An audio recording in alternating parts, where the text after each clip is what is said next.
শুভেন্দু অধিকারী নিয়ম কানুন জানেন না, বা জানলেও তিনি অজ্ঞতার ভান করছেন। যে বলছে যে একটা ফর্মে সই করে দিয়েছে একজন আত্মীয়, একজনের নামে ডেট লিখেছে আর সই করেছে, সেটা কিন্তু প্রমাণ নয়। ইলেকশন ম্যানুয়ালে যেটা লেখা আছে, কারুর নাম ডিলিট করতে গেলে, ডিলিশন বা মৃত বলতে গেলে তার ডেথ সার্টিফিকেট লাগবে। এটা ইলেকশন কমিশনের ম্যানুয়ালে বলা আছে। শুভেন্দু অধিকারী বিরোধী দল নেতা, নিয়ম কানুন জানেন না, তাহলে অজ্ঞতার জন্য হাওয়া গরম করতে জানেন, কিন্তু নিয়ম জানেন না।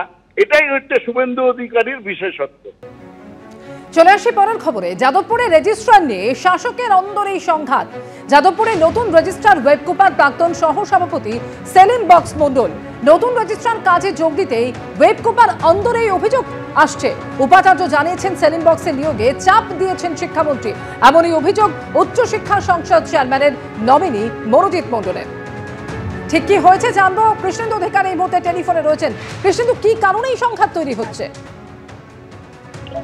দেখো, যাদবপুর বিশ্ববিদ্যালয়ের নতুন রেজিস্ট্রার আজকে যোগ দিয়েছেন সেলিম বক্স মন্ডল, যার পরিচয় তিনি শাসক দলের অধ্যাপক সংগঠনের নেতা। যে কমিটি ভেঙে দেওয়া হয়েছে ওয়েবকুপার, তার আগের কমিটির তিনি সহসভাপতি ছিলেন রাজ্যের, এবং তাকেই রেজিস্ট্রার হিসেবে নিয়োগ করা হয়েছে। উপাচার্য নিয়োগপত্র দিয়েছেন।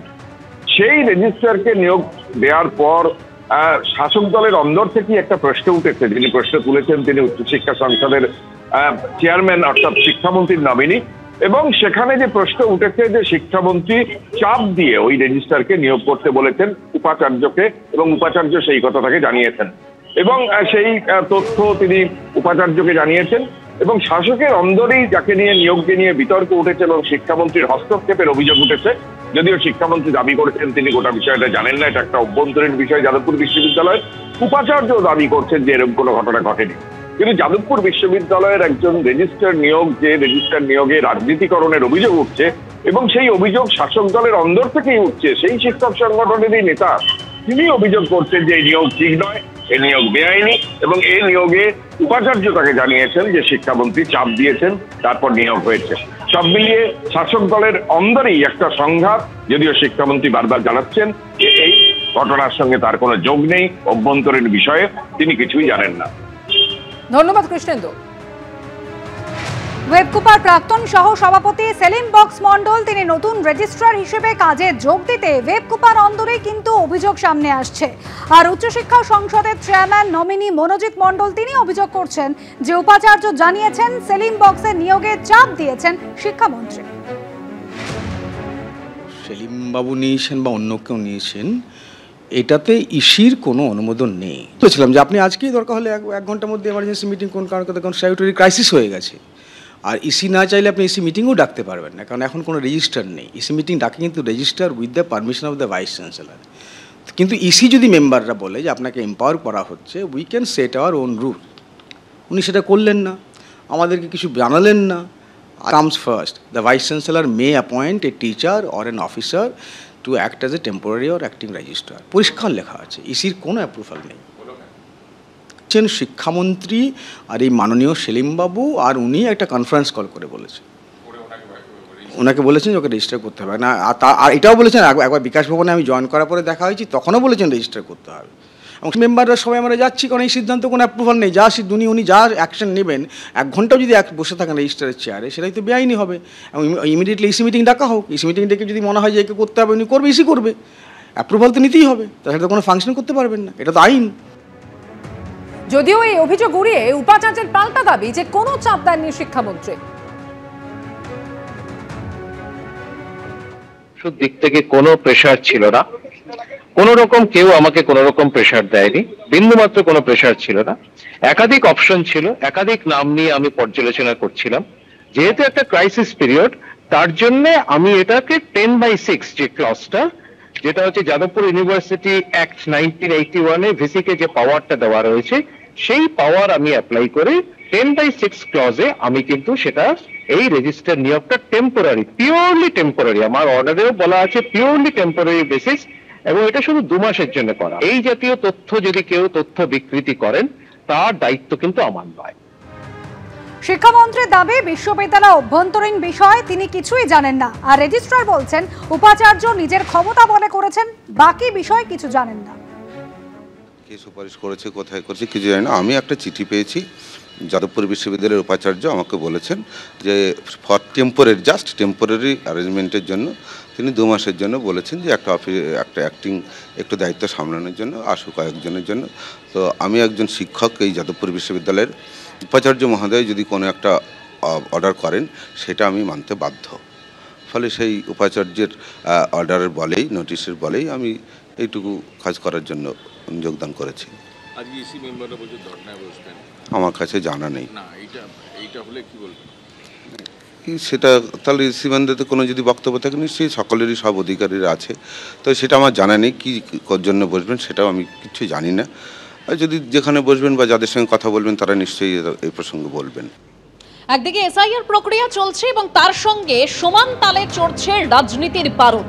ভোটার তালিকায় মৃতদের নাম রাখতে চাপ দেওয়া হচ্ছে, এই অভিযোগে শুভেন্দু অধিকারী তিনি একটি অডিও ক্লিপ পোস্ট করেছেন। এসআইআর এর জোরে মমতা বন্দ্যোপাধ্যায় সিঁদুরে মেঘ দেখছেন, তাই তার প্রশাসন মৃত ভোটারের নাম রেখে দেওয়ার চেষ্টা করছে। ভোটের সময় শান্তি বাহিনীকে নিয়ে ছাপ্পা মেরে জেতার পরিকল্পনা রয়েছে, এই অভিযোগে শুভেন্দু অধিকারী তিনি একটি অডিও ক্লিপ পোস্ট করেছেন। দেখুন।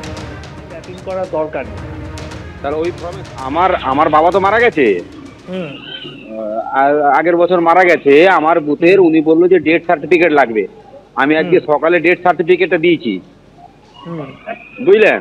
ওনারা বলছে দাদা সবাই অনেক আগে যারা মারা গেছে তারা তো কেউ দিতে পারছে না, অনেকে তারা দিতে পারতো, তাদের পরিবার তাদের পরিবার লিখে দেবে না। পরিবার লিখে দিয়েছে, ওদেরও তো পরিবারকে লিখিয়ে নিয়েছে, কিন্তু এখন ভিডিও বলছে যে না পরিবারকে লিখিয়ে নিলে হবে না, আপনি কাটতে পারবেন না, আপনি ওদের রেখে দিন। ওই ফর্মগুলো ধরে ফিল আপ, মানে আপনি ম্যাপিং করার দরকার নেই। তাহলে ওই ফর্মে সইটা করবে কে? সই তো করে দিয়েছে বাড়ির লোক। বাড়ির লোক তো ডেট বলে সই করেছে, ডেট বলে লিখে সই করেছে। এবার বলছে ফর্মগুলো আপনি ফেরত দিয়ে দেবেন, আপনাকে কিছু করতে হবে না, আপনি খালি আনম্যাপিং করে দিন। ও তো ম্যাপিং করেছে, ম্যাপিং করে ওকে ডেট ঘোষণা করেছে, বলছে আপনি ডেট ঘোষণা করবেন। বড় কেস খাবে বিএলওরা, এই ভিডিওরা। বিএলওদেরকে পশ্চিমবাংলায় আপনাকে একটা কথা বলি, বিএলওদের যে চাপ দিচ্ছে এটা নির্বাচন কমিশন ভালো করে জেনে গেছে। বিএলওদের উপরে খুব একটা আঘাত বিএলওদের উপরে আনবে না। এআরও বিডিওদের কপালে খুব বড় দুর্ভোগ আছে। ওই সুব্রত গুপ্ত যে নির্বাচনের পর্যবেক্ষক, সে বলেছে যে আপনারা মিটিং এ বলেছে কথা, যে বিএলওদের বলেছে যে আপনারা কেন ডেথ কেসগুলো আপনারা ফলস সার্কেলে দেখাচ্ছেন না কেন, ওগুলো সুব্রত গুপ্ত, হ্যাঁ, যে বাড়ির লোক যদি লিখে দেয়, আপনি বাড়ির লোক তার ছেলে লিখে দিচ্ছে ডেট, আপনি বাড়ি গিয়ে দেখলেন নেই, লোকাল, আপনিও বলছেন আমিও জানি ডেট, বলছে তাহলে ওগুলো কার নির্দেশে অপেক্ষা আপনারা এখনো ডিজিটাইজ করছেন না, আপনি এক্ষুনি ফোনে তুলে দিন, তা না হলে কিন্তু আমি বিএলওদের এগেইনস্টে অ্যাকশন নেব, এই কথা বলেছে। ঠিক আছে, হ্যালো, বলার পরে সন্ধ্যে থেকে সব তুলতে শুরু করেছে এই আরো, আর ভিডিও বলছে যে ফোন করে এমনকি ভিডিও পর্যন্ত ফোন করছে, ফোন করে বলছে যে আপনি ডেথ সার্টিফিকেট না পেলে আপনি কি করে তুলবেন, তার বাড়ির লোক যতই লিখে দিক আপনি একটাও তুলতে পারবেন না, আপনি ডেথ সার্টিফিকেট যতগুলো চাইবেন ততগুলো। আর গ্রামে ঘুরে বলে দিচ্ছে কেউ ডেথ সার্টিফিকেট দিবি না। শাহজাহান যদি তার বন্দুক বাহিনী নিয়ে গ্রামে ঘুরে বলে দেয়, বলছে আমার তো কাকা, ওই গৌতম বলছে আমার কাকা মারা গেছে, আমার কাকার ছেলে বলছে দাদা আমি দিতে পারবো না ডেথ সার্টিফিকেট, ওর বাড়ি এসে বলে গেছে কোনো ডেথ সার্টিফিকেট দিবে, ও লিখে দিয়েছে কাকার ছেলে। এইবার এই আর বলছে ওগুলোকে সব আনম্যাপ করে দিতে, এবার কি ম্যাপিং কে করবে বলে সে দেখা যাবে। আর এই একই অভিযোগে এই অডিও ক্লিপের পর একটি হোয়াটসঅ্যাপ চ্যাটে স্ক্রিনশট পোস্ট করেছেন বিরোধী দলনেতা শুভেন্দু অধিকারী, এবং তিনি অভিযোগ করছেন যে কুলতলি জয়নগর বিধানসভায় বিডিওদের দিয়ে চাপ দেওয়া হচ্ছে বিএলওদের, যাতে মৃতদের নাম বাদ না দেওয়া হয়, ঠিকানা পরিবর্তন করা, ভোটারদের তথ্য অপরিবর্তিত রাখতে চাপ দেওয়া হচ্ছে।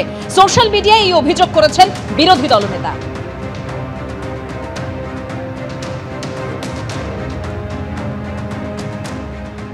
এবিপি আনন্দ, এগিয়ে থাকে, এগিয়ে রাখে।